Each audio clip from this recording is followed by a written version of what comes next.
Hola, mis amigos.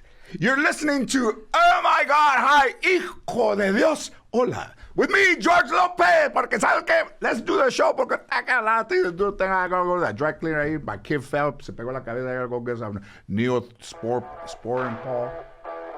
You know what George is? Oh, I'm sure he's around here somewhere. What's his name? George. Lopez. George Lopez. Oh my God. OMG. OMG Hi. Oh My God Hi. Oh, that's on that side. Oh, God. We can all be friends. Let's get on the scales. Yep. No, let's stay off the George, this is my scales. son Chris right here. Yeah, man. No shit. Just like Yeah. that, bro. Wow. Get the fuck out of This is here. Gil. Hi, Yeah. Gil. Pleasure to meet you. Nice to meet you. Nice looking hat, brother. Yeah. I knew a kid in the fucking third grade that had a beard like that. This guy Enrique, man. His dad owned the Texaco. That motherfucker had a beard. He was already changing oil and shit in third grade. My nephew was a wise guy. He had the same thing. Young kid had a beard. Fucking- One day for his birthday, as a teenager, he fucking shaved his mustache off, put it in an envelope, and he gave it to me for my birthday. He says, "Here, Unc. Here, Unc. Maybe this will help you grow," because I couldn't grow shit. I'm the same way, man. Now I'm 72 years old. That guy is fucking bald. I got hair on my. I got hair, What brother. happens, man? What He happens to who those laughs dudes? last laughs best. That's it. That's it. Do you think you guys would be as excited to live if you didn't have hair? Like I got good hair. I'm telling you. I'm from the 70s.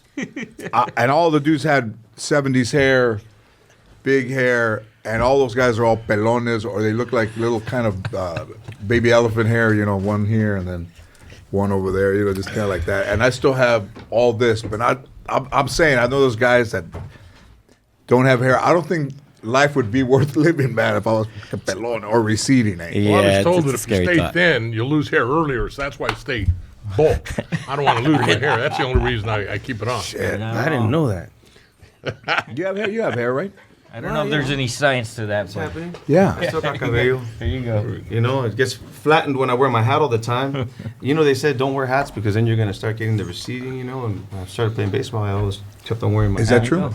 That's what they said. The hats push your hair down. I didn't wear hats. I very seldom wore hats. The first hat that you gave me, I started wearing that one. It was similar, different color. And I really liked it. So now I've got about 6 or 8 of them. I got a bunch of baseball caps, you know, Dodger shit and all that. But I never would wear them. I didn't want to mess up my hair. But this one, they're comfortable. You know, now I'm getting older. And it's easy to wear. No, I like those. I can never wear those hats. Yeah. These, Yeah, see, that is. and I got in a fight with a girl one time, and she told me, "I don't know why you wear a hat. You look fucking stupid in them." I didn't wear a hat for 8 fucking years. I was like, man, every time I put a hat on, That makes you hey, do I look real stupid in aesthetic, this? though, man. It's got They're like, that no, it looks good on you. I Sherlock fucking liar. Holmes vibe going on with I look sushi, stupid dude. in this I love thing. it. You're like, oh my god, bitchy guys, they leave you with one fucking thing to your whole. You remember your whole life. Yeah. I love it. This is good shit, dude. That's what. One of the jokes they said is the guy says to his wife, "Tell me something that's gonna make me happy and sad." And she goes, "Of all your friends, you have the biggest dick."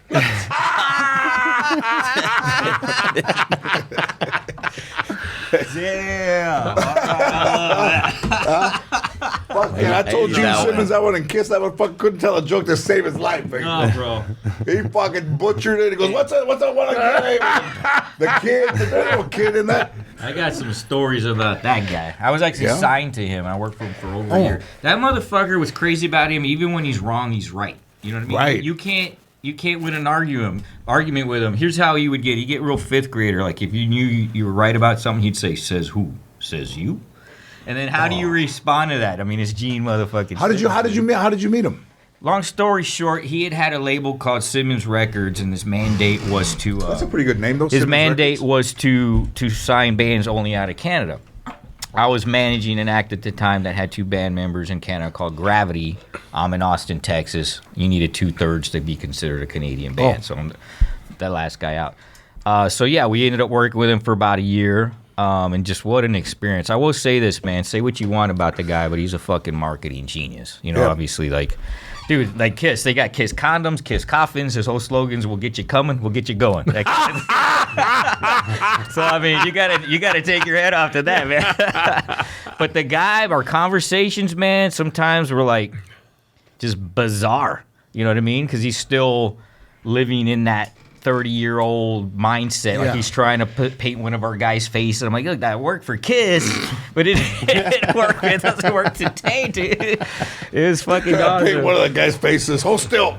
You know what I mean? And this whole thing about not having friends or whatever, there's actually some truth to that. He doesn't have any friends, right? Doesn't have any friends, man. It's crazy. He titled his solo record Asshole. Like, he knows what he is. He titled his solo record. Go look it up. It's called Asshole. I said to him, you never go on vacation, Gene? George, a day on vacation is a day of You're not tight making with Doc. money. I know Doc talks highly of you. We're homies. Doc taught me everything I know, basically. When you go, they take your money, the government takes it, and then whoever is around you takes it, and all the time that you didn't take vacation because you said a day without vacation is a day losing money, is you're gone. Yeah. And then you lived your life in high heels, a Jewish dude with makeup on for 55 years. Still doing it. You know, Still doing it. Santana's, I wouldn't say it was Santana's hash guy, but a guy that I met with Carlos gave me some hash in San Jose. And on Monday when I got home, I tried a little bit. I had a day off. I said, I'm going to try a little bit. Man, I was fucked up for 36 hours. Let me have some. I was sitting in my room, and I caught myself doing this. Just for 36 hours. For hours. And then I put on YouTube, and I'm watching Kiss, because I'm a fan of Kiss. And it dawns on me, I've been following two Jewish dudes in heels and makeup since 1976. What the fuck? Those look, it looks so bizarre. Without makeup. Oh, yeah. That I put holes in my wall, and It's a good thing you didn't take that That's shit what to Kiss Russia, will do, bro. they're Yeah, like, I'm a big fan. man, I was all in, man. You know. It's a good thing you didn't take that shit to Russia. Isn't that what the basketball player, the female basketball players in jail for? Yeah. All right, this is a very exciting. Oh my God, hi. Andy Vargas, singer, sensational. Yeah. Lead singer for Carlos Santana. Has been at the House of Blues, been all over the world. Will you introduce our guest today, Andy? Gracias, George. Yes. Today, I'm very grateful to be here. I'm grateful to have Chris Perez, the famous, glad to be here, amazing person, Chris Perez. We just signed Chris to Malaspalabras Records with his single going great, Pushing yeah. Ahead. Everybody check it out. It's an amazing song. really amazing. It's Chris's story. And his manager, John Gomez, both visiting from Austin, and Chris from San Antonio. Yeah. Yeah. Good to be here, man. Thanks for having us. Yeah, we had a great rollout, and we have a Spanish version to Pushing Ahead coming out. Yes. Really excited about that. This is just the beginning of our relationship. Right now, there's some. Let me ask you another question, music. Mm-hmm. We already covered hair. But is life worth living as a musician if you're not doing coke? I mean, is it just enough to be musical and have beautiful talent? I mean, is that enough? Like, I make people laugh, but sometimes I find in the house. Woo! Shit, dude. But you know what? I mean, in the old days, dudes, it. I don't know who fucked it up for everybody, but. Somebody Those guys fucked used it to up. use it, and they would be in the studio. Yeah, creative and stuff. And they would write stuff. That guy from Pittsburgh was on LSD. I thought pitched a no-hitter. He didn't even know he pitched a no-hitter. That hey, you're in the Hall of Fame. What the fuck? What inning is it? It's over. But people have done some incredible things high. Yeah. Absolutely. And performed. And that altered state, man. There's no doubt. that euphoria that you get right before you hit a tree, I think. No. Teddy Pendergrass, chupado la verga. That was two stick shifts in that car. Yeah. The one that was driving. Fucking I used to be my wife's favorite guy. It was a dude. It was a guy dressed up like. Well, first of all, there's nothing wrong. First of all, there's nothing wrong with. Got a fucking political correct. I can't even talk about a guy with a lady with a verga. Oh no. Yeah, man.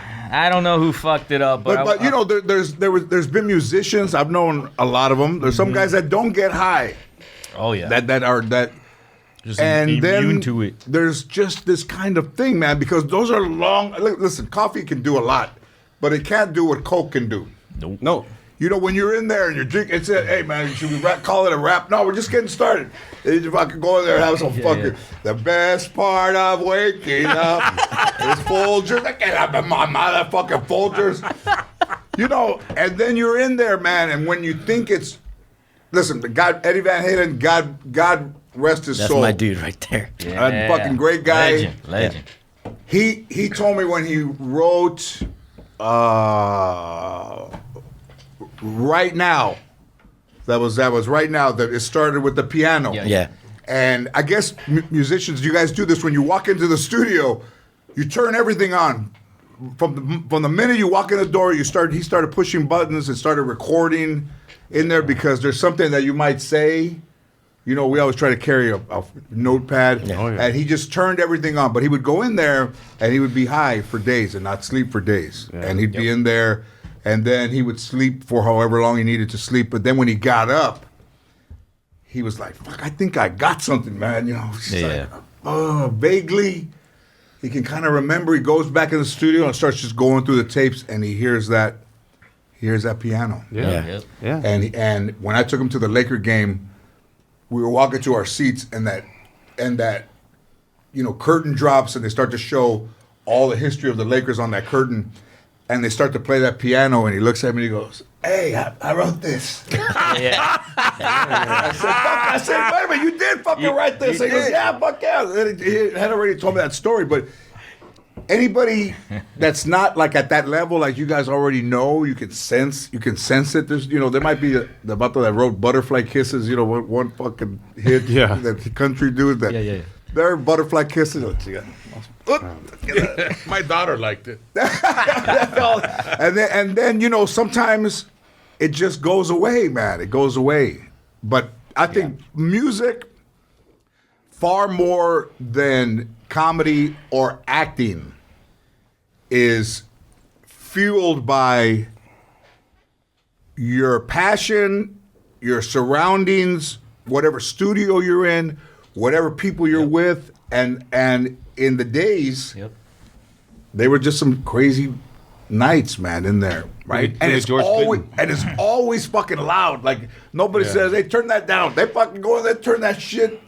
Yeah. Because you can hear everything, right? Yeah. You can hear everything. And the songs they came up with, man, I mean, I'm a big fan of that era of music, the late 70s and all that kind of stuff. And the stories I've heard, and of course about Eddie and, the guys in Fleetwood Mac. And I'm a huge fan of all their stuff. And it's like, I mean, part of it was fueled by, what was going on at the time. I kind of grew up on the edge of that into now, so I have seen the change. You know what I mean? It's like, it's just a weird. And then your house, were your parents approving of your music, or you wanting to be a musician? Because listen, not at all. I don't think there's a Mexican mom that said, "¿Por qué no? Why don't you live here and then try to be a musician?" Never. Why do you want a job, mijo? Get that gig and just fuck shit up and I'll pay for everything until you write a hit.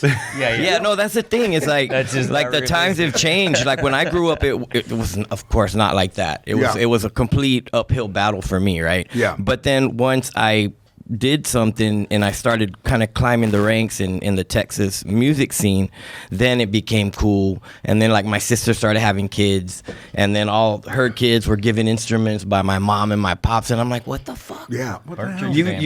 You would not do that. And they're like, well, we didn't know it was, they had their 9-to-5 jobs and they knew what they knew, and it scared them. But were they musical? They love music. They weren't musical. Yeah. But they love music. Because it's hard to invest in something that you can't see the future of. Like if you're working at a bank, you go, "Hey, maybe I can culear the one teller that's beautiful." There was always one teller that was. That's my dad right there. That's my dad's story. My real dad. Yeah, dude. I love you, Dad. But that's it. He worked at a bank, and that was it. And then you can be like, I have a friend of mine, Arnold. That motherfucker's probably worked at the bank for 40 years. Yep. And right out of high school, he's a teller, and now he's a bank manager. But you can see that, but in music, there's nothing that you can see. You can see other people do it. No, you're right. But there's nothing you can put your hands on other than you believing that you can Exactly. It's blind faith, yeah. you got to feel it. And good point, dude. Good point. I didn't mean to cut you off, but when because it's all subjective, right? If you look at it from like, and this is business hat guy, like a venture capitalist type of point of view, it's all high risk. All art is all subjective. You know, like you could take a band that you might think's the shittiest fucking band in the world, but there's 500 people that think they're the best fucking thing since sliced bread. That's right. So good point on that. And it is a gamble. It always has been. So those who can like cut through, like mad respect. Because I mean, it's tough. It's a tough game. You know, you got a notebook and you're writing shit. It's poetry, and then it's not. It's poetry, and then it's not poetry. Yep. You know, it's like a detective that just has an instinct of something. You know, of just a feeling. It's all instinct. You can't teach that. You can't teach that in school. You know, you can't teach that an instinct of somebody. Also, like when we were in junior high back in the 70s, that there was music in the schools, and now there's not. And that's a part of these kids. Like, how many musicians of the future are we not handing instruments to in 7th grade? And these dudes would be like, their fucking ears would be all red. They're trying to blow into this trumpet. They don't know what the fuck they're doing. Their fucking ears are all red. And everybody's fucking around with them, you know. They take the instrument, they're rubbing it on their head. Hey, this is your fucking trumpet right here. You know, blow on this right here, eh? They go, hey, that's my trumpet. Go, hey, right here, what's that?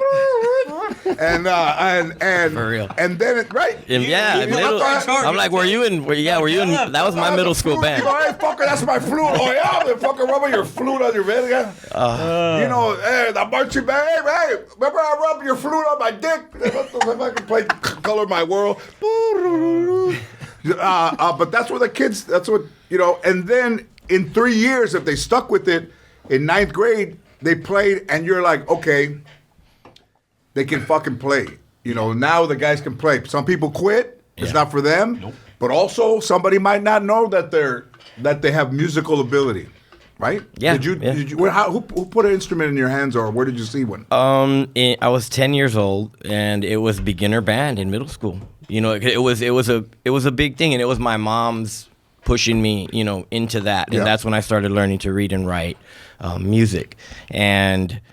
But I started off on probably one of the dorkiest instruments, the French horn, you know, which is the awkwardest thing. Which one's that one? It's the one where you gotta have your hand in the bell, and it's just got all these twisty things. You gotta really have your lips tight. You can't look cool walking home with that case, you know. And I used to do that all the time. Very small mouthpiece, even smaller than the trumpet. Very, very tight. Oh yeah, you played, huh?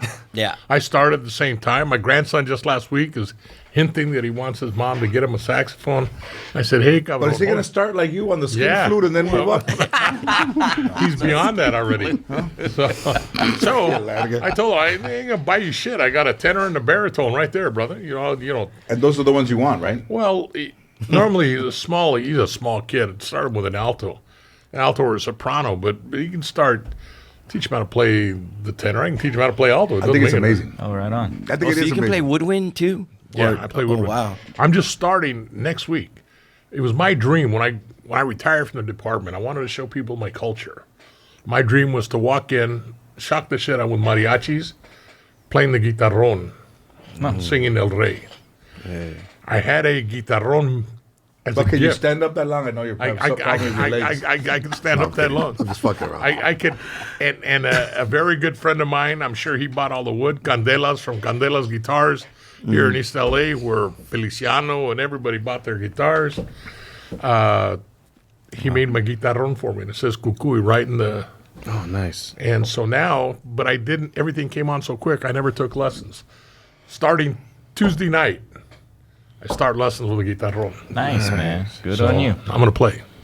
Badass. Is that the bigger guitar? That's the bass, yeah. But in mariachis, don't they always give the biggest guitar to the littlest dude? No. I thought about this tall with the fucking thing. You can hardly even see him. You just see the two things. There's some gordos out there playing that guitar. In learning, did it come easy to you, or what? Did you can you read music? I can read music. First of all, what's a percentage of musicians that can read music? Not a lot. It's all natural. I can read 50%. Oh, 50%? That high? I don't know if it's that high, dude. He knows some bad the writers though. It's there, but not on the general like. Normally, pros, those guys that play, symphony backup and stuff Especially like that for kids movies, today. they all read. If you could read music, you could work more because you get hired Yeah. more, True. for different gigs, scores and things like that. But, I know a lot of players, they just, they know chords and things like that, and You gotta remember, we're garage band generation now. Yeah. They don't know fucking how to read music. They don't even know what the fuck the notes are. They just all natural. So you learn to read with the paper, and they taught you on the board, and all everything but a half note and a measure and all that Yep, stuff? and how every instrument works with each other. It's but about asking me if it was hard. I guess it's like anything else you love. If you really love something and you're working at it, it kind of doesn't feel like work. You're just trying to get better. So But in did a you sense, love it it was in the easy. beginning, and then you hated it, and then you went back to it. It's like sometimes you're like, man, fuck this thing, Yeah. man, and then you leave it, and then you try to do something else, and then you go back to it. A lot of times now, I hate it. Yeah. Because, I'm sitting there and I'm like, when the fuck did this become a job? Like something I have to do. And, a lot of people that have jobs would probably, be upset because, you live a good life doing music, whatever. But the thing is, I would imagine, I've never really had a 9-to-5 job, but I would imagine if you have a 9-to-5 job and you know what you're supposed to do in that time, and you do that the best you can, you go home and you just let it go. You do it again the next day. Music, it never leaves you. You're always thinking about something. And you know what? That's a really, really good point. Is that when you're creating, you can't turn it off. You can't, the next, when I work during the day, you'd be working on something and you go, oh, fuck, it's that time already. And then you just leave your shit there. Yep. And in the morning, you just get back in your chair and see where you were and just start back again. I mean, that kind of. Working Murders, I kind of felt myself like a conductor of an orchestra because I don't know how they do in physical under the people in the lab, what they're looking at, firearms, serology, physical section, all that shit. I don't know what they do. I don't know how to focus the camera, take the good pictures. I don't know how to do a lot of shit.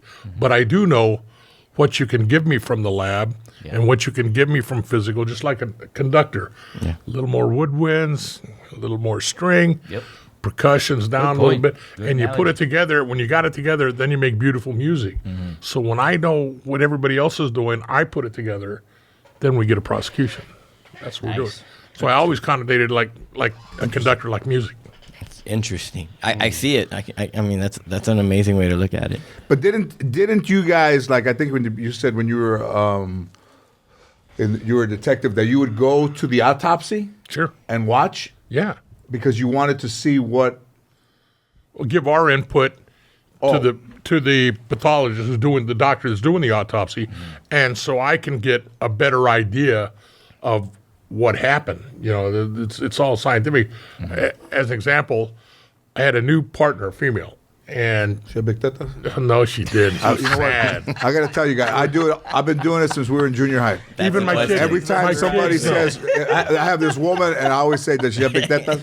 Every time. I'm out to breakfast. I can't let it go. I've got a 44-year-old son. We're out to breakfast the other day.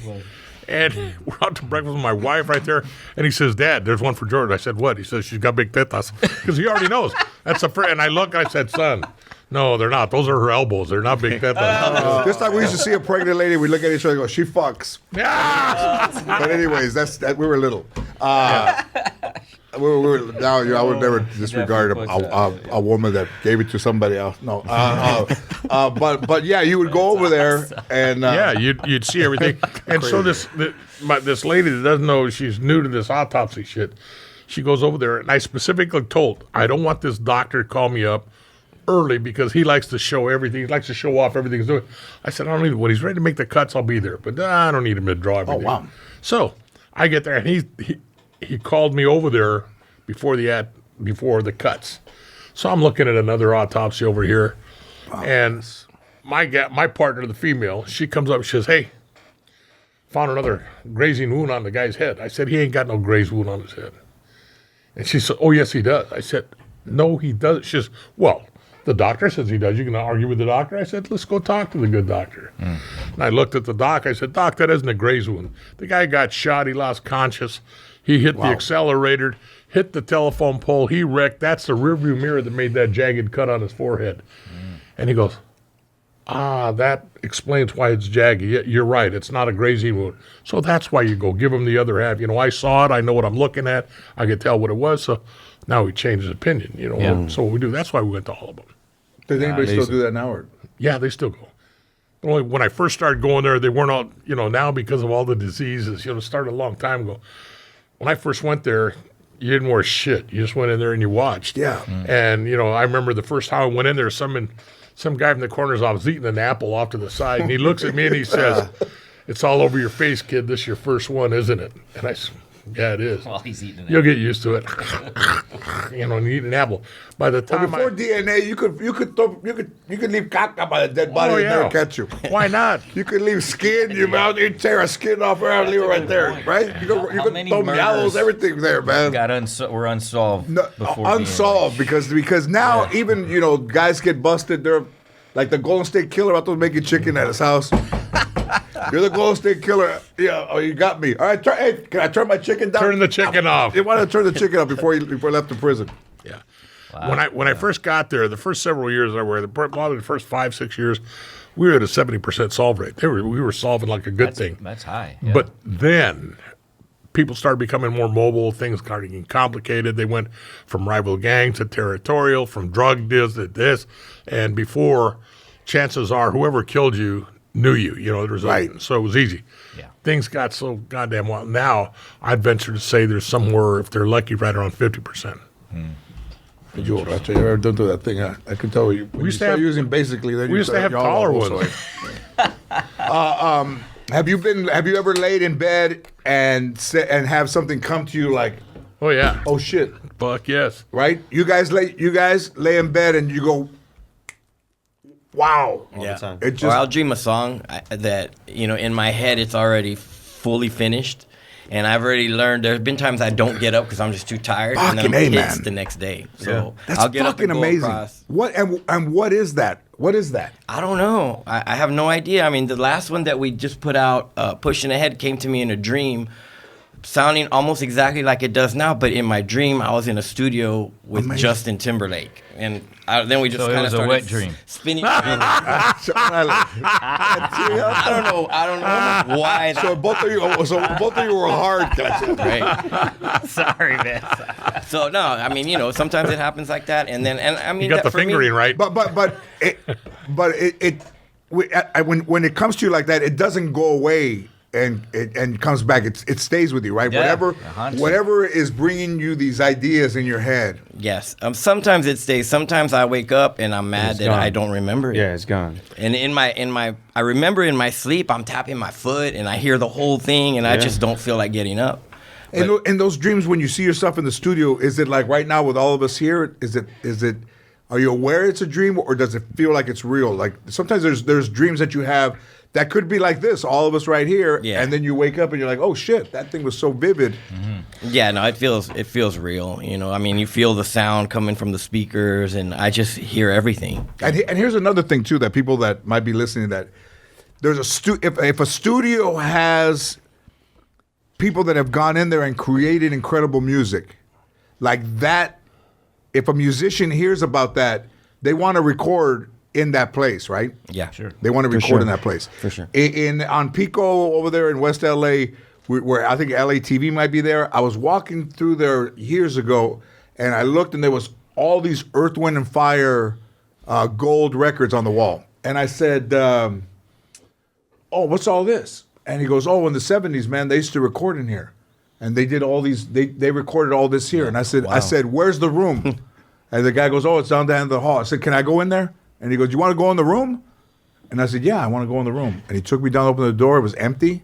And I just went in the room. When I stood in there in the middle of the room, and I thought, this is where all that shit was in here, man, that everybody's going to be listening to forever. You feel like an energy, or you can feel the energy. Different? You could? Yeah. Wow. It does make sense. It's for me, stuff like that is intimidating. You know what I mean? 99% of the time I walk into a studio, I'm scared that maybe once I plug my guitar in, I'm just not gonna. Wow. It's not gonna happen, And then fortunately, it usually ends up being, the opposite, and I come up with something, but I'm always just like, please give me something, before What do you think that is? The left and the right brain? Like I have no idea. The reality, and then like it's almost like if Clark Kent never turned into fucking Superman, he would be the one that walked in there and said, "Man, I don't know if I can do this, man." And then the Superman person is like, "Fuck that, I could do it, right? I could do it." Would you start playing? I would actually, on a heavy case like the Slugger, I'd actually go to bed with pen and pad right next to my bed. Exactly. Because I'd think of something in a dream. Right now, let's write it down before I forget it. But I mean, what is that thing where it sends you the message, man? It sends you whatever, and however your brain is. It's like with phones, you got AT&T, you maybe have a wider coverage or fucking whatever the next one is. You got more of a reach. But when whatever the universe is sending you a message, and it might not even mean anything right now, but then years later you're like, oh shit, that's deja vu. What the fuck we're talking about. Yeah. Exactly. Yeah, you gotta. It's like you have an antenna, right? But there's something that you need to kind of like just adjust it to pick up the signal, because it's not just on all the time. Right. And so and when the songs do come, and it's not often, when the songs do come and you write them from beginning to end right there in that moment, it's just that's why you keep doing it. You keep chasing that. Yeah. It's like that first hit, you're trying to. One of the things when I was married in 2005, I was one of the hosts of the Emmys, and I was working on some material on Saturday. The Emmys, I think, were on Sunday. And Ann looked at my notes, and she was reading them, and she goes, "You're not going to do this, are you?" I said, "Yeah." This is what you're going to do tomorrow? And I said, "Yeah." No. I said, give me the fucking papers, man. Fuck that. Here, go downstairs. Because and I never really I don't really tell anybody what I'm going to do. One of them was, I gave the first Emmy to reality TV. And one of them was Survivor. And I said, go to East Los in the middle of the night, be asking to find an address. You want to be a survivor. And then I said, Extreme Makeover, where they take someone who's ugly in an hour, they're beautiful. I said, isn't that what a 12-pack does? And The beer guy. and there was some great ones, man. And the Monday of the next day, they quoted one of them in the LA Times, and they just got a great review. But while we were doing the show, they came down the aisle at the Shrine to get me. And when I got up, Ann got up, and I said, "Oh no, you stay here." What? I'm going with you. No. You burned your backstage pass yesterday. You don't think this shit's funny? Why would I want you with me back there? Yep. So you stay here. And, Yeah. you can't have anybody. I don't know if it's that way. I think I've been around enough musicians that when you say to somebody, listen to this, and they don't get it, how does it make you guys feel? If somebody says, I don't know, dude, is that... Yeah, you got to keep on pushing forward. But do you get hurt? You get hurt, or is it just because it's a process? I mean, nothing's done. But say, hey, I want you to listen to this. I keep an open perspective as to what is your perspective thinking of this, And I'm like, okay, let me check that out. But you wouldn't let us listen to it, would you? Two fucking gordos in there. Yeah, no, you know what? Those are some candy. You guys know music well. You know what I'm saying? And anyone's perspective, because the more everyone's gonna hear it, so maybe it opens up an idea over here, or maybe it doesn't. But you can make that decision and be like, nah. I could never discourage anybody from what they're working on. I wouldn't have the intestinal fortitude to say, you know what, that's not my style, or doesn't do anything. You told Richard Ramirez he couldn't kill any more people. Fuck yeah, I told him, and he didn't. He didn't. So I would nothing but encouragement, and that would be devastating. Somebody, for people to come up and tell me. A lot of people do it though. Yeah. A lot of people do it like this. That's Can tough. I give you my? They're like, can I give you my man. opinion, or do you want it? Or I'm like, sure. You're- Like, Yeah, Your with me, opinion. it's like I can take constructive criticism from people that I know. But wait a minute. What's the difference of constructive criticism and criticism? Okay, it's like somebody that I might respect that might be in the same thing I do that says something to me about the song, as opposed to somebody online that's just being an asshole, talking shit that I don't even know. Yeah. Exactly. That's I would not never gonna bug me. That's Right. what I mean. I It took me a minute could to get never. Yeah, that's true. I'm not a professional musician. I'm not a critic. So there's no way I could ever say anything bad to anybody that's in the business. Yeah. Motherfucker, you got banned from Instagram. Yeah. No kidding. Yeah. And I had one of those.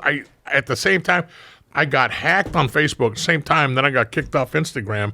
And I swear, I don't, Instagram, if you're listening, I don't fuck around on Instagram. No vulgarity, no political, no sexual, nothing. And I have no idea because all they do is I thought it was like, I see on Facebook, these people come on, I have 30 days in jail. 30 days. I thought it was a 30-day thing. Okay, you can't do. No, it was I violated their terms and conditions of the agreement or something. And I haven't fucked around. So all I can think of is somebody. You didn't send nudes, did you? Because No. If you did, That one picture of me in a thong, I didn't think that was that bad. Bending over here. Come on in, boys. That's right. Boys.com. So I don't know, what they did, why they threw me off. And I had one of those little things on there saying I was the real deal, and threw me off. Fuck your real deal.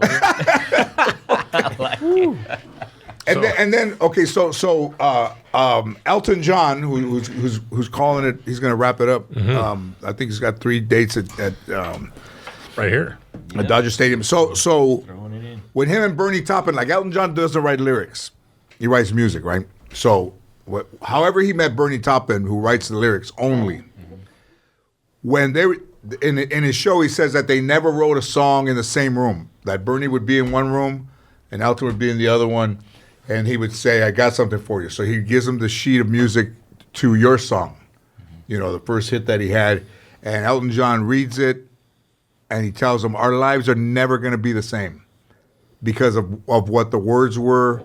And when you've had hits, has a song have you been surprised either way by something that is like, oh, I know people are going to love this? It's that good. Yeah, I think you never know. I think you just got to put things out there and write as many as you can and put as many out as you can. Right. You never know what's gonna light a fire and why it lit a fire. How many, could you get something into, maybe this marketing, campaign where so many people saw it and it just lit fire, and then that's what spread it amongst everywhere else. You never know. So you got some great songs that no one hears, and they're just sitting there. It's because especially these days, you got something like 100,000 songs, man, going up like a day. Spotify, 70,000 every day you wake up. 70,000 motherfuckers pumped out a song. No like shit. Everybody and their mother thinks they can write a song now, and they're just pumping it out there. It's insane. It's overwhelming. Yeah. It's crazy. That doesn't mean it's all good. I didn't know it was that. Yeah. It's a crazy amount. So how to cut through the noise? Yeah, that's a whole nother. And then, so you were in San Antonio, right? Mm-hmm. So that's another different kind of music, right? I mean, you the names that I saw that you like, they're rock guys, right? Yeah. Who do you like? Rock guitarists? I mean, you love rock. Oh yeah, that's my love. I started out in like Judas Priest, Ozzy Osbourne, Van Halen, Motley Crue, AC/DC, that kind of stuff. Yeah. But at the same time, I was more well-rounded than a lot of my rocker friends because I never turned my back to classical guitar or even Tejano music, and that which ended up leading me to the Selena, era, being in her band and playing all that, and then AB, who's her brother, I learned so much from him too. I mean, he worked really hard at creating all those hits like Como la Flor, Baila esta cumbia. It was a lot of work. Like I was happy to just play guitar in that band because everybody was so good at what they did. So it was like my dream job. It was before I had to, when she passed, I had to figure out, was I going to stick to music or in what capacity? How was I going to do it? And then I ended up making my own band and going the rock route, and we won some awards and got a Grammy, and I've just continued going down that road. Yeah, you won a Grammy? Mm-hmm. Congratulations. Yeah, man. Thank you, sir. Congratulations. I always tell anybody that I've met a lot of athletes, and even guys that play in golf tournaments that were champions of other eras. If I see them, and you say, once a champion, always a champion. And those dudes appreciate that because it's virtually impossible to have that happen. Yeah. So when it does happen, it's just to say, oh, I won a Grammy, it's quite an accomplishment. Yeah, and anybody that time, you were the fucking and anybody that wins one is congratulations. Absolutely. Thank you. Champion. Guys. Thank you. You know, fucking drink to anything, cabrón. I'll drink it. There you go. But We're gonna get after one together. You know, we submitted this last year. We didn't, get a nomination with Pushing Ahead, and I think the song's an amazing song. We're gonna keep on pushing that song forward. Anybody out there is watching, please, go to Spotify or iTunes and stream. well, say it slower, Pushing man. Ahead. Don't say it so fast, eh? You know, and and drinking, cabrón. yeah, Fucking Red Bull. It's Red Bull. But That's say why it I'm slower on the so other people one. understand. Anybody out there right now, go to Spotify and listen to Pushing Ahead by Chris Perez. But we're going to go after next year. We have a couple of other releases that we're going to do and really go after, the Grammys, English Grammy, Latin Grammy. We're going to Now, when you talk about Malaspalabras Records, Yes, Malaspalabras Records. So, we started Malaspalabras Records last year, and, we were just released, Chris's single this year. We've got, more artists coming out, next year. We've got Alexis Grullon from MDO, Menudo, with a song that Chris actually played guitar on, called Mujer. That's going to drop on July 24th. We've got some reggaeton music coming over from Miami with Peter Amaro. Oh, yeah. Peter, and the music is banging. And so we're going to hit both sides, English and Spanish. And we're going to hit the ground running next year. This year we, tested the waters a bit, and we have a relationship with United Masters. Thank John for helping bring that relationship to the table. Caesar from United Masters is our rep. And, he's an amazing guy and helping us out and putting out all the organization and details. We call him the ninja, Cesar Sanchez from United Masters, Right now, their United Masters is releasing the FIFA compilation. 2 of their independent artists just got nominated for Grammys. They're really, as a distributor, record distributor, they're really, the top of their game. We have a collaboration with Apple, and they're pitching our music, and their team's really excited. We have the first Malaspalabras Records is the first record label deal with United Masters. That's history, by the way. They've never done that before. Where they That's just awesome, took man. a label imprint under their umbrella. And by the way, just to touch on and their that, business partners with us. Steve Stout, I don't know. I mean, he's baller. He's like LeBron James. He's that guy. Yeah. He owns United Masters. So Steve Stout. We're homies, and he's looking at it. They just started the whole Latin division, so they're looking to really put a lot of effort and momentum into that division starting next year. So I think we're catching. Yeah, they're excited to work with you, with us. Absolutely. And we're gonna hit the ground running next year. It's gonna be big. Yeah, and also I did a movie with Snoop called Underdogs in Atlanta, where Snoop's like they a just did a single for Snoop too. Bad News Bears. So we will also record with Death Row Records. I'm gonna do a comedy album, and I'm gonna have it released co-partnered with Malaspalabras and Death Row. That's badass. Comedy. Hell yeah. Yes. I told Snoop, that's and see big. what Snoop went.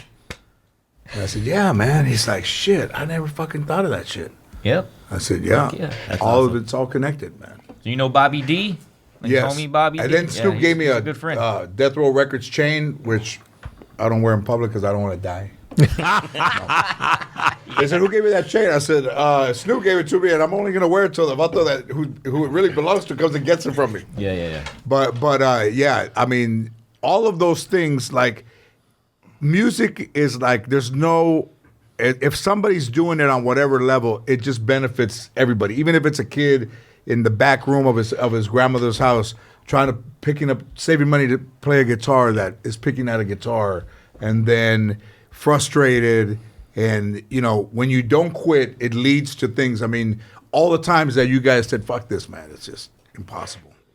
Yeah, I mean, there's times, like John was mentioning earlier, so many people are releasing so much music on a daily basis that it can feel overwhelming sometimes, But at the same time, I mean, where I'm at right now, I feel lucky, and I've been recently, the last couple of months, in a really creative space, and I got Bobo here in the studio with me that he helps me out a lot. So Explain his. Bobo Gomez. Robert Gomez, yeah.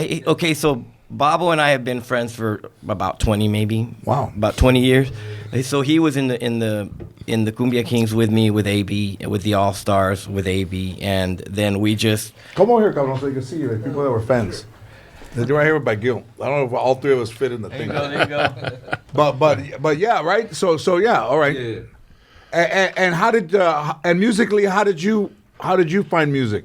How did it find you? Funny enough, my sister, she was a singer, and she got signed to Abraham, AB's dad. Yep. And so I was starting to try to produce music for my sister. AB just heard music in one of the studios there, and so he's like, "Wait, what is that?" Came into the room, and so then, long story short, I ended up working with AB and producing like a lot of the Cumbia King stuff. Yeah. Yeah, a lot of their big hits. No doubt. So Abraham, the father, is musical too, right? Yeah. He loves music. Yeah. Yeah, he loves music.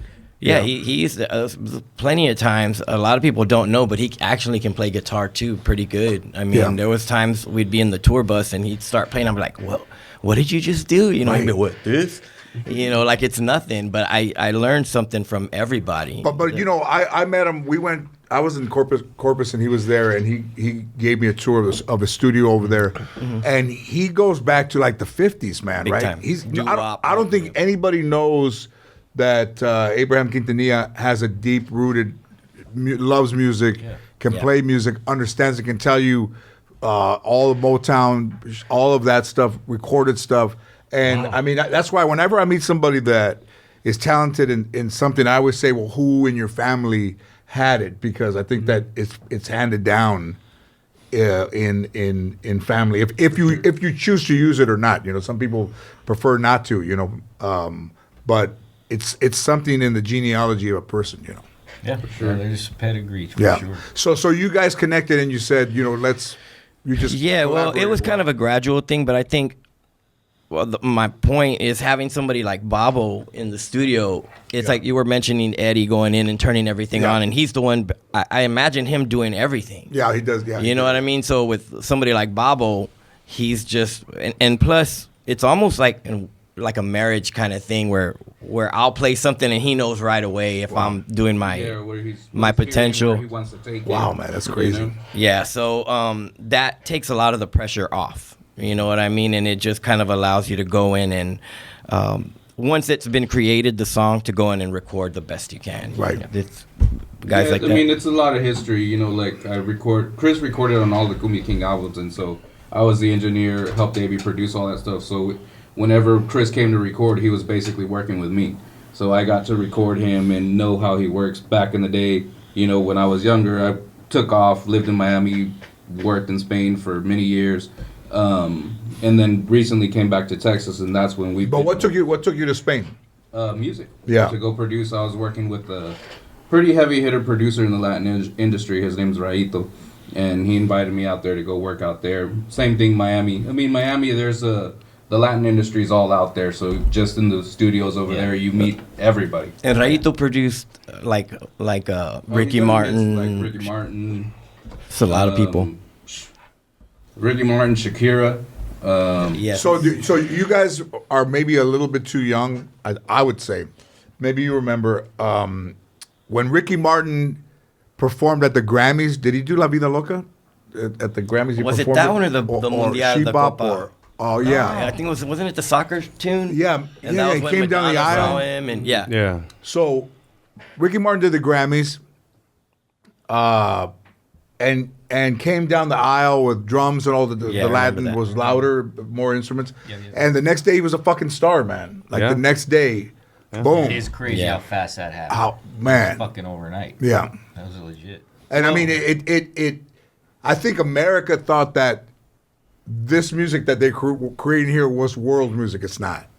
It's not music of the world. Like, you know, Latin, like Carlos says, African American interests and African music and all that is the music of the world, not what we do here. I think Ricky gave it that flavor that people could respond to. You know, I was watching a thing on Los Lobos, and they were playing La Bamba from the 80s, and people were dancing together. And, you know, unfortunately, the way that the climate is right now, I don't think that would be the case today.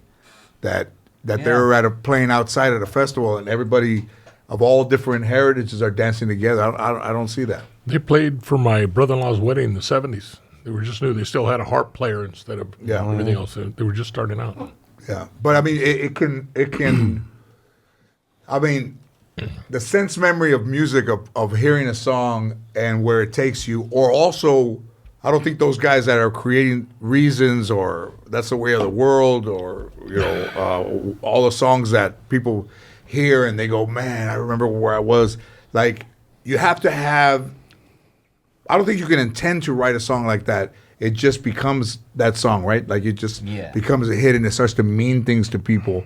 And then in its age, that every time you hear it, you just it takes you back to that time. There's. I mean, I guess everybody's different because I remember AB his aim and the way he worked, he wanted every song that we recorded to be a hit. Like he really wanted it to, so. And not all of them were, but a big majority of them were, and the numbers that they hit, when people used to buy records. Right. They would, the spins on the radio. I mean, it was just amazing. Yeah. Did you play at the Astrodome in that big show? Yes. How many people were there? Like, oh, the Astrodome. I don't know, man. Book do you know? Records, bro. Do you? I don't even know how the Astrodome was. It 30-something thousand? No. 62. Yeah. I thought that was the Astrodome. I don't know, and then Reliant, that big other. That was a big one. I want to say. Oh yeah, you're not wrong. Astrodome versus Reliant. That was. But the Astrodome was a time when that was the biggest. Like at that time, those whoever no Latin artists. fucking Ricky like Jones they couldn't they couldn't pull 70,000. Yeah, no, people. yeah, she was the first to do it, and I mean that was that last. They call it the last concert, right? But it wasn't technically the last one. It was pretty close. But just when you play in a place like that, and you're on that stage and there's nobody around you on the floor, but they're all over there, it's kind of a surreal experience. You kind of hear them, but you don't until you stop the song or whatever. But to see all those people there, and then again when they were recreating it for the movie, when they were filming the Selena movie, Gregory Nava, the director, they booked the Alamo Dome, which is bigger than the Astrodome. They did the Alamo Dome in San Antonio, and just her fans. And it wasn't even Selena; it was Jennifer playing Selena. But I mean, they showed up. Even more people showed up to that. Yeah. It's crazy. In music history, the Beatles did Shea Stadium. The Beatles did Candlestick Park. Elton John in 1976 did Dodger Stadium. It was rare that an artist would be able to do a place that big, a stadium. Right. So again, like a champion, for you guys to be able to do that with somebody that just had such an incredible support from the music, just connected and everything connected. Those guys were world renowned. You're going to pull that. But when somebody is from an area and is just starting, like the flower is just starting to come and bloom, that you draw 65,000 people to the Astrodome to a show it's fucking unbelievable. It appeared that it was an evolution of Latinos coming out. We're here to support you. And it was an evolution that started everything going. So fucking Latinos the way they are. If they had 60,000 people, imagine how many people wanted to go. Right. Yeah. But they were like, "Ay, no me duele la pata, mejor no." I got the baby this weekend. But all the people that want to go, that didn't go, and I mean, amazing, man. In music that all of that, like you guys saw all of those things. In the things that also I admire you for.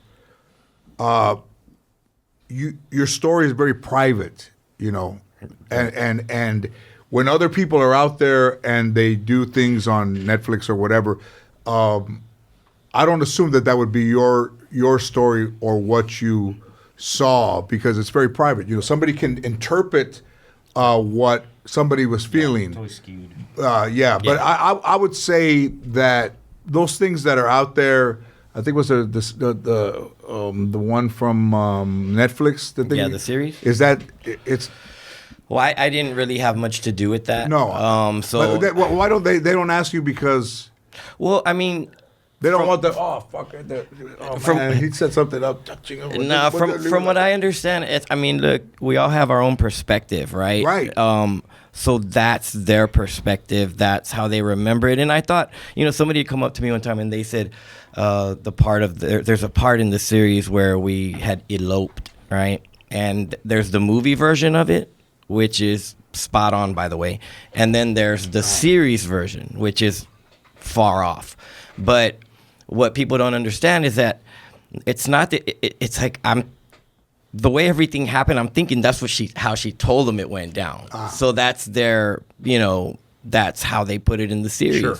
But when it came down, but nobody was in the room with us when we were talking about it and had decided. So I mean, they had to get that from me for the movie, So that that's also something respectfully that you're the closest person to her, and she was the closest person to you. Yeah. And that everybody's interpretation is generations from the truth. Like good point. When you're in and it's just you and her, or you guys together having those conversations that we had that with our people that were close to us, but whatever somebody would interpret that to be is not going to be anywhere near the reality of what that situation is. Yeah. And I admire you for for keeping all of those things just for yourself, man. Yeah. I mean, they belong. Well, to there's you. a lot. Yeah, there's a lot of stuff that I choose to keep to myself. Yes. Only because I mean, those are my memories. That's just for me. Yes. And it's not because there's some dark, shady shit that No. nobody's saying. Whatever. It's just those are mine. Yeah. So it's like, to this day, there will be times that because I have a lot of our stuff, and it's like the love letters and things like that every now and again I'm just compelled to go open up the stuff and just read it again, and it actually nowadays helps me at certain times if I need it, because I mean, she's not here to help me out, and we used to help each other out a lot, so reading those letters and cards and things like that kind of bring me back. Man, I don't even really know, man, other than just to say that God bless you, man, because I can't imagine anything more difficult in a world of somebody that's a human that has to deal with anything like this, man. Yeah. It's tough. I mean, we've all felt, the majority of us have felt massive loss in our life of somebody that we love, right? But imagine having to live a life where it's constantly like brought up, right? You know what I mean? And you have no It's not control like it's over your it. average person, bro. You have no Losing a loved control one over never it. feels good, but it was like a whole nother level. Right. And then, Like if I choose to go read those letters and those cards, I'm choosing to do it. Right. But if you're out and about somewhere and there's still certain people that are like, I'm so sorry, and it's cool, I get it. But it's been 25 years, and I feel like the perspective has shifted into a super positive thing for me, from her fans and just people in general. Now they see me as not just el viudo. We all understand the feelings of loss and having to go through it, but with time, people's perspective has thankfully changed. And I think social media has a lot to do with that too, because our personality can come across if you're being honest. You know what I mean? And you're I believe in the pilot of the show, Mayan had a T-shirt on. oh man, I think I saw that. Yeah, Well, I've seen that. It always. We cleared it. Yeah, she wanted to wear it, and I said, absolutely. We went to Corpus and went to the to the studio, and she wanted to wear it, and it cleared. Nice. That I mean, Nice. and maybe people see it, maybe they don't, but that's where our heart, our mind. I missed and our it. What heart did it is say? the- I watched it. The What- Selena what the- T-shirt. Oh, awesome. Yeah, with their it had the face on it, Yeah. the name, right? Yeah. Yeah, I saw that. But yeah, as time has gone on, people kind of see me now for who I really am, and I got treated pretty badly by the press when she passed, because I mean, that's the story everybody wanted, was what's her husband up to. And so I'm here working on music and winning the Grammy and whatever. But then every interview they would leave all that stuff out and just show the other stuff and slow the footage down, and it was just an uphill battle for a really long time. But also, things that were said to you by members of the family that were really awful things to say when they, I think when they found a relationship, I think Abraham wasn't kind to you. Yeah. But protect whatever a father would be of his daughter. Naturally, I don't think his intention at that time, he couldn't predict the future. But things that were said to you that you survived, man. Yeah, well, I mean, it's like one of those things, leading with love, you know. And if I really did, and I still do love the man, and I love the Quintanilla family, and so I never really. I get hurt, but I never, if it makes any sense, I never took it to, like, hey, I get it, know. And as there was a part of me that was sorry, for going behind his back and for both of us, but it was the only way we could. But also, it's fucking Romeo and Juliet, man. It's like, when you love somebody, man, and there's no, Gil, I thought that used to work the hot dog stand you to go over there. Yeah. I tell you, my suegra hated me. Oh, yeah. She hated me. Really? Yeah. Oh, if I were visiting when I went to ask for her hand in my wife's hand in marriage, she got up and walked out on me. Wow. And my suegro just said, "Hey, you come back tomorrow. We'll do this again." If she walks out, go get married in Vegas, and that's not what I wanted. Right. So now we're here. I get married. My wife's ex, because her cousin was in our wedding and they were compadre. My wife's ex showed up at the wedding dance, sat with my suegra. And then told her to pass on a message. Tell her I don't care how many kids she has, how long it takes, I'll always be waiting for her. Yeah, and my suegra did, because my suegra loved him, because he used to buy her roses. She didn't know he was a dealer. She used to buy him. He bought her roses. He treated her nice. So I was a mocoso. She didn't think I'd amount to shit. My wife was 3 years older than I was, so this was it. I'm a chavala mocoso. I get married. Now I'm the only guy in the family that comes out clean. I'm decent. Yeah. Now we've been married so many years. Wow. My father-in-law passed away. My suegra was 90 years old then. Wow. She moved into my house, and I took care of her. I told my wife, I said, you're not going to put her in a home. Bring her here. We'll take care of her. Yeah. So we did. So from hating me and kicking me out, then I couldn't even go in her house.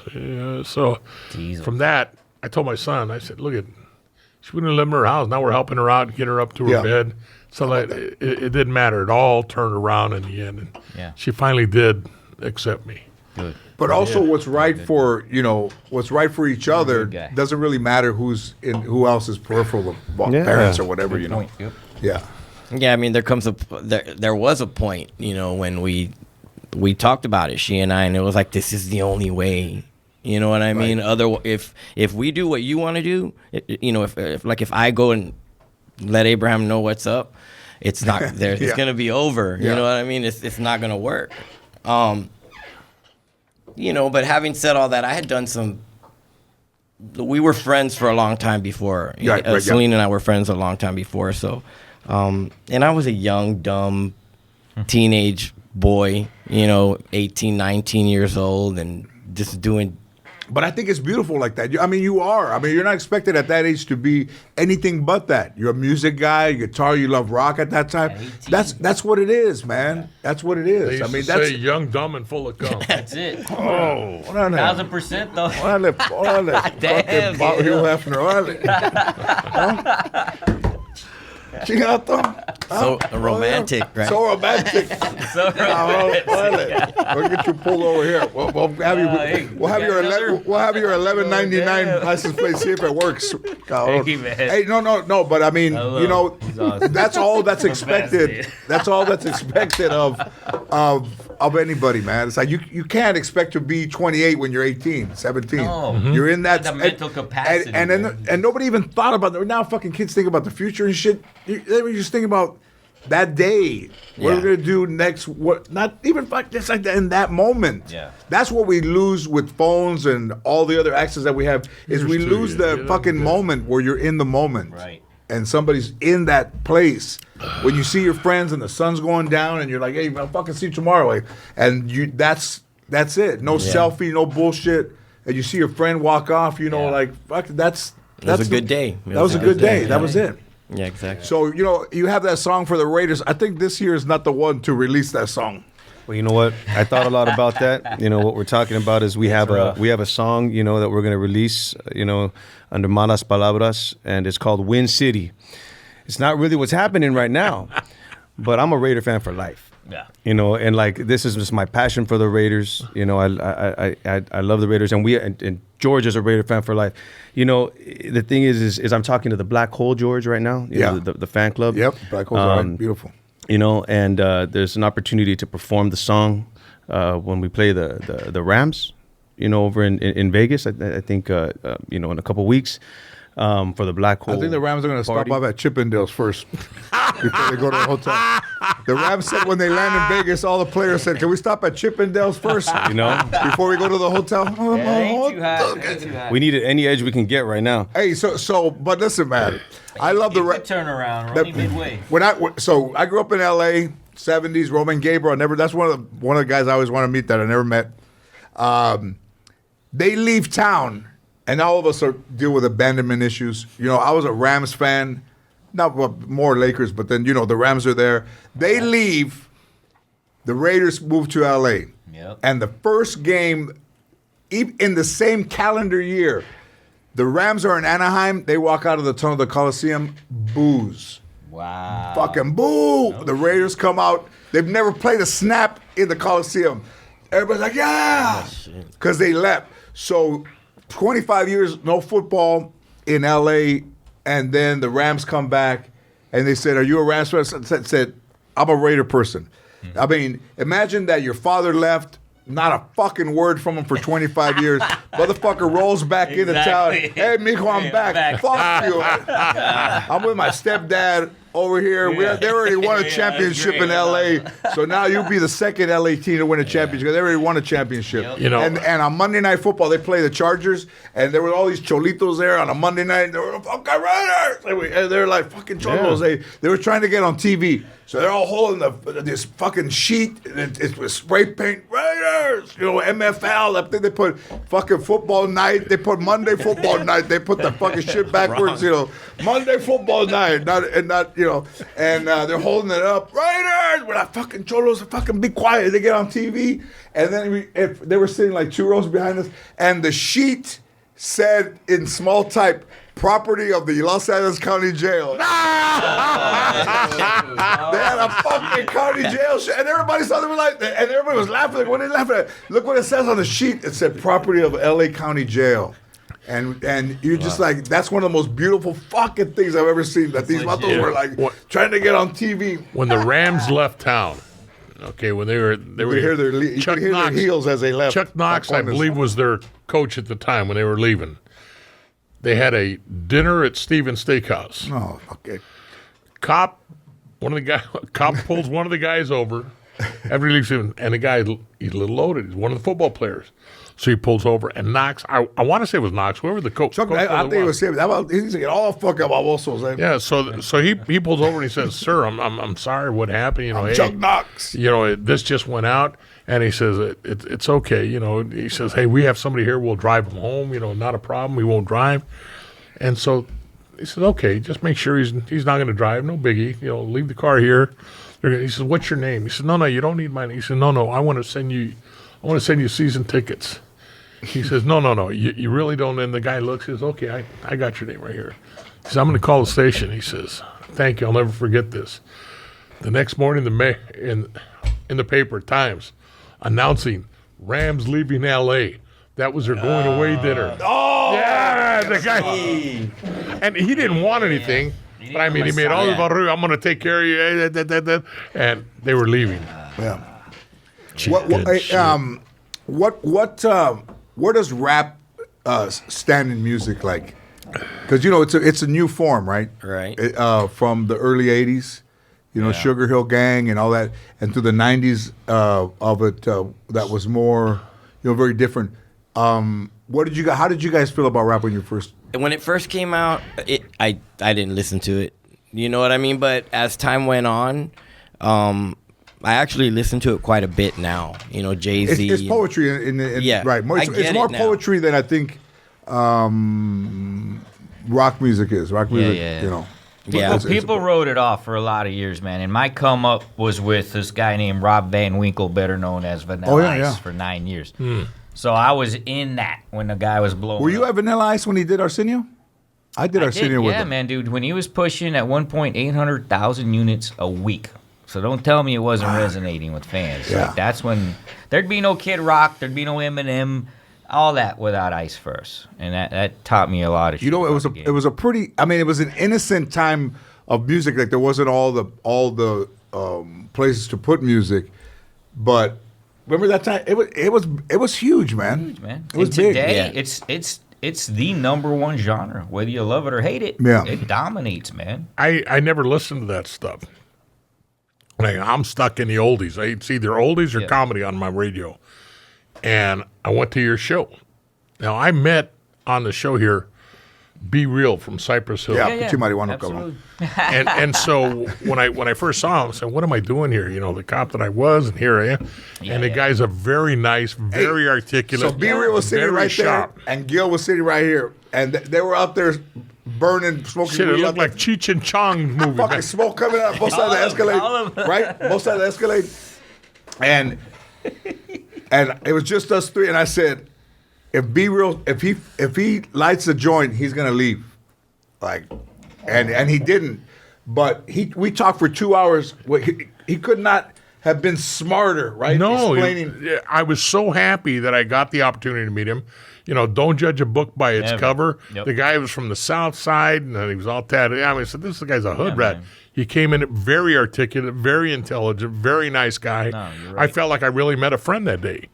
And he's really good. But I had never I listened to think any a of his hood rat is a music. vieja too, by the way. What's that? I think a hood rat. You might as well call him a could be. strawberry. Then you're gonna call somebody. Nah, but So you're I- right, Gil. Never judge a book. Yeah, by Tell so- Be Real, so you I call him go- a strawberry cover. I go listen to George. My family going to the Laugh Factory, wherever you're at in Hollywood. We go there, and before anybody comes on, they're playing the music. And man, some music playing. Man, this is bad. This is good stuff. And my daughter says, "Dad, that's Be Real," and I really liked it. It was good stuff. Yeah, man. So Yeah, but outside of, you know, like Ice, whatever you perceive him to be in the public eye, he's not that guy. Behind the scenes, he's a sharp dude, man. He's an entrepreneur. He's smart. He's smart on how he's always stayed in, Yeah. you know, the public eye. And It's funny, man, because, you know, it's like they play that song and people love it. And then for some reason, it turns and then you're a joke. It's like, how can Listen, you be. He is the master of one-hit wonder. That's all he's ever done. Yeah. Ever. Crazy. And that's my whole point. I always say, all you need is one, man. I know it 'cause from the guy. Well, you need one to get started, but if you only have one, at least you had one. Yeah. Exactly. I always say, you know, always people bitch about one-hit wonders, but wouldn't you rather have, like, you know, had that hit than to have been like a has-been, like never to have been at all kind of or a thing? never will be. Or never will be. Exactly, dude. It's a tough You gig, know, man. people that like, I mean, I think you could say for all of us here is that there are other people out there that have talent that somehow talk themselves out of their own fucking path in life. True. No, that's not for me. Why would I make sure. it? Why Yeah. why would I even try? You know, it's too hard. But listen, Matt, everything worthwhile is hard. I mean, if it was easy, Exactly. then just everybody would be living their best life. Sure. We'd all have gold and platinum records on our walls. and we'd all live in big houses. But you know, in kids and in athletics where they don't keep score anymore, I think it hurts. You know, to have a top, you need a bottom. To have a winner, you need somebody who didn't win. Say loser, not a loser per se, but That's just the reality of it. when somebody's holding a trophy and you're not up there, and you say fucking wait till next year. Now, can a kid say wait till fucking next year? You're gonna get a trophy next year anyway. Oh, that's right. Never mind. Yeah. Participation trophy. Is that it makes you want to fucking be better. Amen. And if there's no scale, Amen. what is the motivation Yeah, to be there's no what's gonna barometer. There's ignite no- a yeah, kid exactly. to be in the car and you drop the ball and you're like, fuck it, fuck this shit. It's like, don't worry about it, nothing. No, fuck yeah, we lost. I dropped the fucking ball, we lost. It's like, they'll go back and do something else. Amen. And go back and win. And we're just creating a generation of kids that will not be 8 or 9 or 10 when they're frustrated by losing out on something that they wanted so bad in sports or whatever. Everybody's jumping around each other, and you're like, fuck, man, shit, next year. And when you do win, that satisfaction. But if that never happens to kids, there's no fucking future and shit. Everybody would just be They settle. disconnected. They get Yeah, they complacent. settle for shit, man. And then, a little kid, I saw a little Chicano kid walking to school, and he's walking with his book bag. He's walking looking at his phone. Yeah. I fucking honked. He dropped his phone, cracked his fucking screen, man. You got his attention. That's a generation today. But I mean, and wherever you go, I mean, when I was in 1988, I did the Maxim Playboy Girls of Rock and Roll. I fucking hated it. And Sounds like a good time. Why did you hate it? yeah, because I was backstage, all the nipples were He was in the guys in. But then this fucking guy, I got heckled one night, and then somebody said, "Why don't you just tell jokes?" And everybody clapped. It's like the 100-seat room. Oh, shit. And the producer called me in my room and tried to tell me how to do comedy. And this was 88. And when I hung up the phone, I said, "Fuck this guy. Fuck this motherfucker." And you don't know what you're going to become. I just didn't know I wanted that guy or anybody telling me how to do comedy. Yeah. Yeah, good instinct. Yeah. Yeah, I mean, sometimes you have to stick up for yourself, even if it might nobody hurt you. But I think it's part of the whole integrity conversation, and being real. You know what I mean? And if that's how you feel, and fucking say it. But isn't just a hater somebody that's just sitting around with that hasn't done anything? Too much time on their hands. That's sitting around somewhere that it's got a phone. This is their only connection to anything Their that's only that's job is to hate cool. and And they're dog shit. That's typing all shit. yeah. You ain't shit. In their basement of their mom's fucking That's house right. or whatever the fuck. I mean, I was so asked how I felt about that social media shit. And I said, I just laugh at it. Somebody said, Richard should be alive. You should be dead, you piece of shit. Really? Yeah. And so I look at it, and I won't answer them. Right. I just laugh.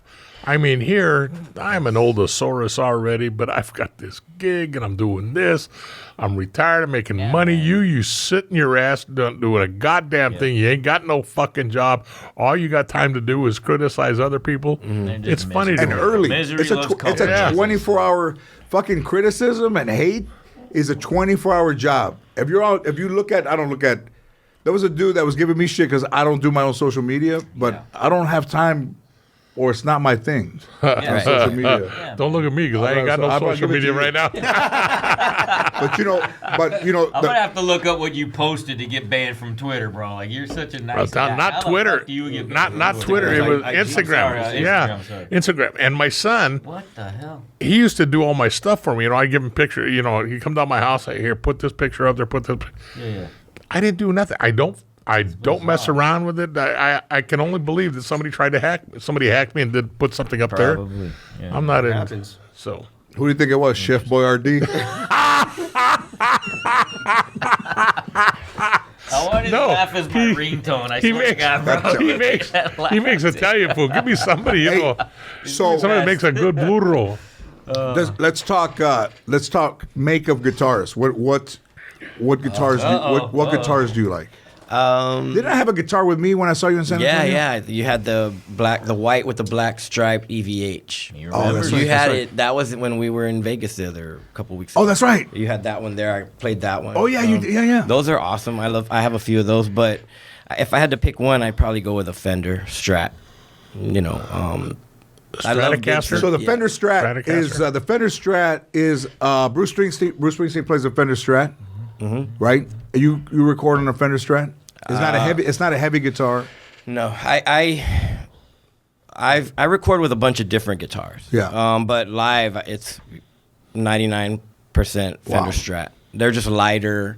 I can get more sounds out of them. Yeah. With the 3 pickups that I use. Yeah. When I was a kid, the band that I played in, the lead guitar player was using them. They were making Stratocasters then. It was brand new. Yeah. And it was It's good. it's interesting, man. Because when I would go to a concert and I would see after a song them change the guitar, and you'd be like, well, why were they change the guitar? Because everything has a different sound, right? I still say that. It has a different sound of fucking Van Halen. When I told Eddie, I said, hey, you never changed guitar. He goes, nah. It never went out of tune. It's like, and he goes, and in '79, he goes, I only had one. Yeah. But the one he had, man, I mean, it was the first ever. He did a perfect, dude was. We were talking about him, and he took imperfection and created a perfection. Yeah. The body was a second. He told me the whole thing. The neck didn't match. The body was a second. Yeah. And he said he didn't know anything about second. Had a knot in it in the wood. And he said, how much are those? And he couldn't afford the one. And he goes, and they had a pile of them stacked behind the counter. He goes, these are seconds, and Ed's like, well, if that was a first and that was a second, I'll take one of those, Yeah. And the neck didn't fit. The neck was another neck, Kramer neck, or Gibson, whatever. They didn't go together. And then he dipped the pickups in wax, and he said it was burning all kinds. I mean, he destroyed. He said he destroyed tens of guitars to get the sound that he wanted. But through trial and error, this guy created a sound that's his own sound. Yeah, for sure. And I mean, he just the thought. Now you can. It's like somebody growing up nowadays and wants to play guitar. You can just go buy a guitar that's basically the same thing as what he created out of thin air. Now but my guitar, the one that my number one, we call it C1. That one would not be what it is had he not done what he did. Wow. I didn't know that. Nowadays you buy a guitar, Fender Strat with a humbucker and a whammy bar and the locking systems, and he came up with all that. The fucking locking system, the drop D tuning. The D tuner, he came up with all that stuff. So what's C1? What guitar is that? C1 is I love that too, by the way. It's the C1. Yeah, the Arctic. It's an Arctic white Fender Stratocaster. It has a humbucker, 2 single coils, a Floyd Rose. And it was the first guitar I bought right around the time that Selena and I got married. So that guitar is like on all the big songs. That's the one that I used to record that one, and it's such a security blanket of sorts. I have to have it around me, and it's as funny as it might seem. When flights get canceled due to weather or whatever, and I have my guitar with me because I never check it underneath. And I'm in the hotel room and I'm bummed out. I'm not going to see my kids, or I'm not going to, I have my guitar. And that thing, I shit you not, sometimes I'll take it out of the gig bag and I'll just put it in the bed next to me, and then just. Yeah, man. Yeah, I think it's a lot. That says a lot. Like, people have Yorkies and la verga, they take, emotional support. He has an emotional support C1, the guitar. I'm like Al Bundy. I just put my hand in my crotch and just relax. I mean, I might not ever eat again. I like it, man. I might not ever eat fucking menudo again. MDO. Don't tell me. I went on Imagine if you went to a restaurant and say, a Mexican restaurant goes, on Sunday, goes, can I have some MDO? MDO. Fucking say menudo. Come on, I made the mistake of telling him. TMS, fucking tamales. I was flying to Chicago to do a benefit out there. And I told him it was the first time I was taking a midnight special, whatever they call it. A red eye. A red eye. Well, I don't know. That's the first time I'd ever done this. And he says, do you know what your huevos are going to smell like in the morning? Todo over the Midwest. Oh, my God. Patula, what did you call it? Patulo, patas and culo. Patas and culo. That's what a combination. That's a hit. Write Patulo. that down. He's got a lot of them. But it takes like, stand up, there's thousands of fucking comedians, I don't worry about any of them, but as long as there's people and kids and wherever they are that want to be funny, that want to try to do something that, is virtually impossible. The same thing with music and singers and artists of stuff, that as long as they're out there, which they always will be, but also I think whatever their initial drive, and kids are made different, that the music industry or anything creative benefits from people trying. I mean, nobody's going to make it if they don't try. There was a guy that grew up, Henry Rodriguez, that grew up near us, and he was a little overweight, and he would just carry the guitar by the neck, not in a case. And we call him Hanky, man. He had like almost like a small strap, just an acoustic. And he would go home and practice every day. And he wasn't one of us. He didn't play sports or anything. He was a year older. And then when we were in 10th grade, he was a senior in high school, and he was in a band. And we went to go see him at a backyard party in Granada Hills. And that motherfucker was playing Dazed and Confused with a bow and a Les Paul. Wow. And long hair. He was slim. He had long hair in his face. And he was going like this, bang, down. And we're like, is that fucking Hanky? See. I mean, in those 6 years, he turned himself into a fucking musician. For you can learn, as you would say. For you can learn. Don't make fun of gordos, eh? No, I know. Yeah, don't make fun of gordos. But you weren't like that size of Vietnam, they would have shot you. They would have found you hiding behind the bush. Hey, that fucking bush. That bush has a culo. Hey, he's a writer. He's a writer. But I mean, for us, when I was growing up and I saw, at that time I wanted to be a comedian for whatever. I didn't look beyond anything.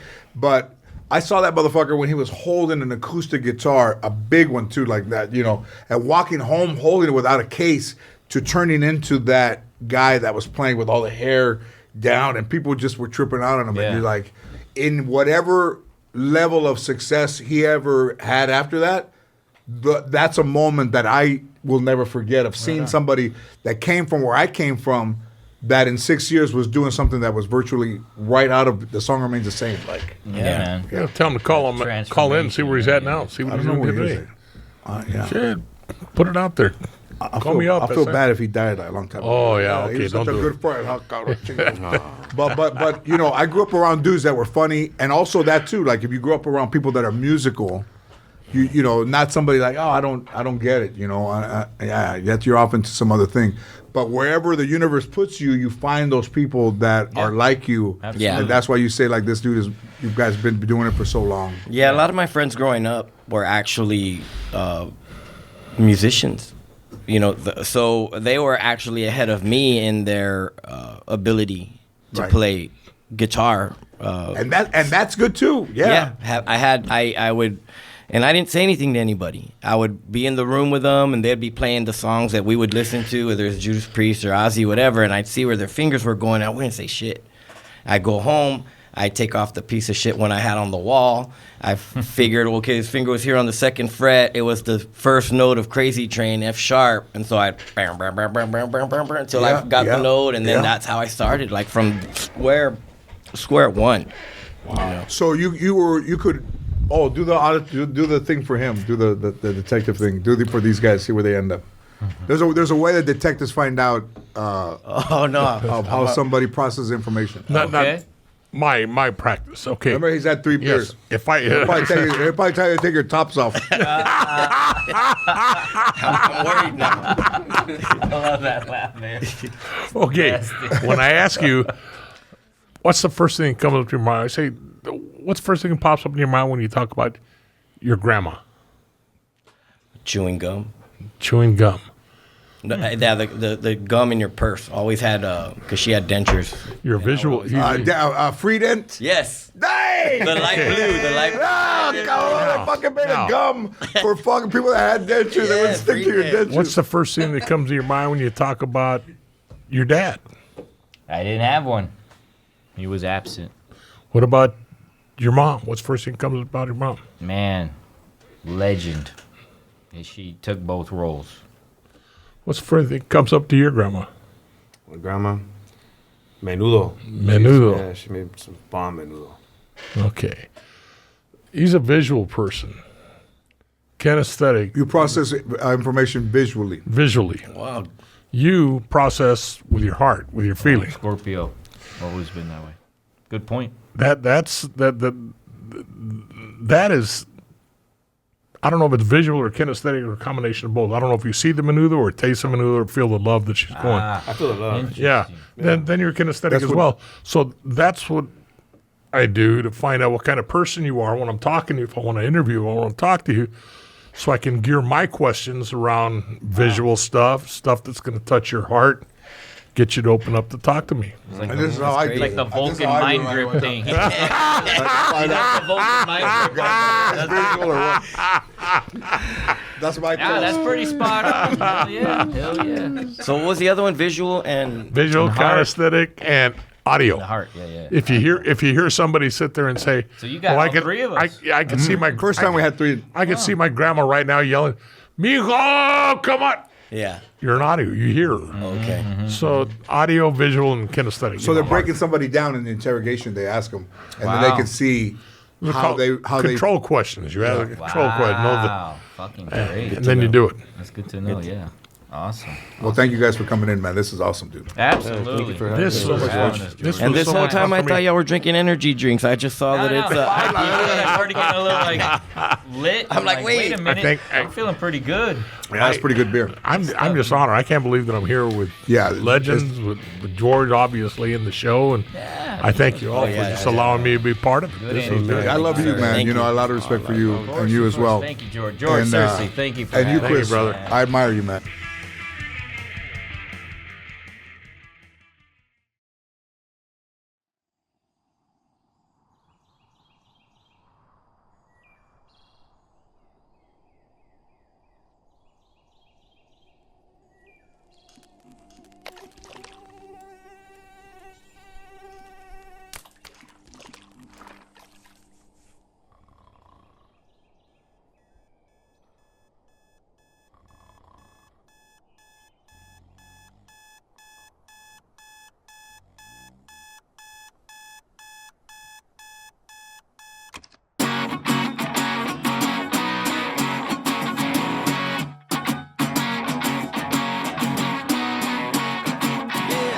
I'm tired of tripping, waiting around.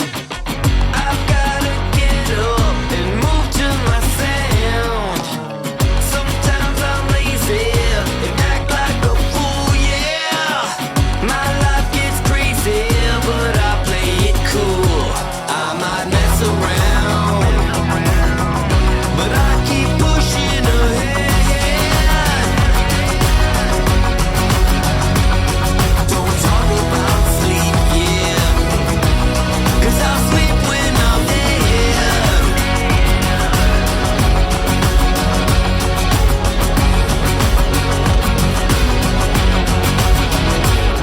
Let the world love for me. Yeah, 365, give them what they all wanted. Too iconic. Corduroy pillows, another headline coming. Can't walk a mile in advance. Stress. Groundhog Day, another selfie in a lift. In the back of their mind, still sitting on a bridge. Yeah, it is what it is. You could just ask Chris. I might mess around,